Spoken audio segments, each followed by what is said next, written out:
तो दोस्तों IRB infinity ने अपनी क्वार्टर 3 के नंबर को डिस्क्लोज कर दिया है। तो चलिए देखते हैं क्या है क्वार्टर 3 के नंबर्स के अंदर। लेकिन उससे पहले बता दूं, कंपनी की ओर से डिविडेंड की भी अनाउंसमेंट की गई है।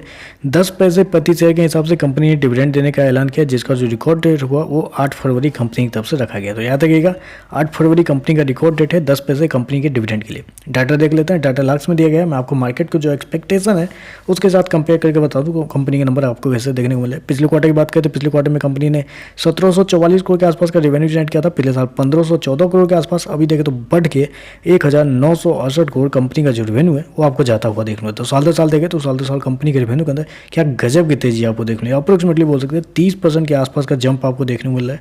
वहीं अगर क्वार्टर क्वार्टर जाते हैं तो क्वार्टर क्वार्टर भी कंपनी के रेवेन्यू के अंदर ऑलमोस्ट बोल सकते हैं 12% के आसपास की तेजी है। तो क्वार्टर क्वार्टर साल दर साल कंपनी का जो रेवेन्यू है बड़े लार्ज स्केल पर आपको बढ़ता हुआ देखने को मिला। मैं आपको बता दूं कंपनी ने शो कितना किया, 1968 करोड़ का रेवेन्यू, जबकि मार्केट की जो एक्सपेक्टेशन थी कंपनी के रेवेन्यू को लेकर वो थी 1872 करोड़ के आसपास।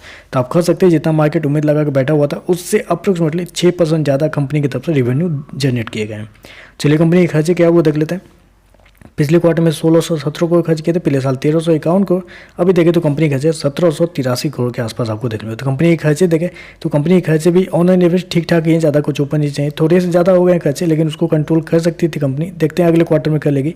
चलिए कंपनी का नेट प्रॉफिट क्या निकलता है वो देख लेते हैं। पिछले क्वार्टर की बात करें तो पिछले क्वार्टर में कंपनी अप्रोक्सीमेटली 95 करोड़ के प्रॉफिट में थी। पिछले साल 141 करोड़ का प्रॉफिट। अभी देखें तो बढ़ के 187 करोड़ कंपनी का जो प्रॉफिट है वो आपको देखने को मिल रहा है। तो मैं आपको बता दूँ साल दर साल कंपनी के प्रॉफिट के अंदर एक बेहतरीन तेजी आपको देखने को, वहाँ पे भी देखें तो अप्रोक्सीमेटली 32% के आसपास का जंप आपको देखने मिला है। वहीं अगर क्वार्टर क्वार्टर जाते हैं तो क्वार्टर क्वार्टर तो कंपनी का जो प्रॉफिट है वो आपको डबल होता हुआ देखने को मिला है। मैं आपको बता दूँ कंपनी ने दिखाया कितना है 187 करोड़ का प्रॉफिट, जबकि मार्केट की उम्मीद थी कंपनी के प्रॉफिट को लेकर 154 करोड़ के आसपास। तो आप कह सकते हैं जितना मार्केट उम्मीद लगा के बैठा था उससे कई ज़्यादा बेहतर कंपनी का जो प्रॉफिट है वो आपको देखने को मिल रहा है। चलिए कंपनी के ईपीएस क्या है वो देख लेते हैं।